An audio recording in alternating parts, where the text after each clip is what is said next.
ఖచ్చితంగా శ్రమ ఉంటుంది. అందుకే మనం పిలువబడ్డాం.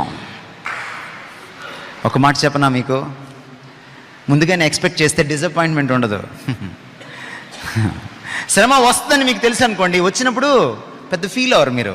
నాకు ముందే తెలుసులేవయా అనుకుంటారు. You will be prepared. మీకు ఇంకో మాట చెప్పనా, శ్రమ పొందడానికి మిమ్మల్ని పిలిచినవాడు శ్రమను తట్టుకుండే శక్తినివ్వడా? ఖచ్చితంగా ఇస్తాడు, ఖచ్చితంగా ఇస్తాడు. మన ప్రభువు నమ్మదగినవాడు. ఒకవేళ మిమ్మల్ని మరణానికి అప్పగిస్తే మరణం ద్వారా కూడా తాను మహిమ పొందడా? ఖచ్చితంగా మహిమ పొందుతాడు. ఎందుకని బాప్తిస్మిచ్చి యోహాన్ని విడిపించలేదు ఆయన అలా మహిమ పొందాలనుకున్నాడు. గ్రాహం స్టైన్స్ని వాళ్ళ పిల్లల్ని ఎందుకు విడిపించలేదు ఆయన?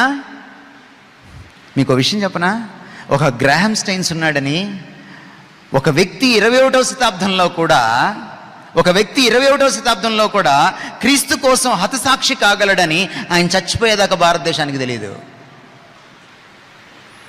గ్రాహం స్టైన్స్ బ్రతికున్నప్పుడు కంటే ఆయన చచ్చిపోయినప్పుడు ఎక్కువ న్యూస్లోకి వచ్చాడు. ఆయన బ్రతికున్నప్పుడు కంటే ఆయన చచ్చిపోయినప్పుడు క్రీస్తు ఎక్కువ మహిమ పొందాడు.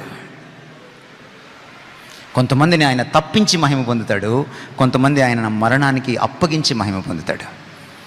యేసుక్రీస్తు శిష్యుల్లో ఒక్కడు తప్ప అందరూ హతసాక్షులయ్యారు. అందులో 10 మంది కత్తివాత పడ్డారు.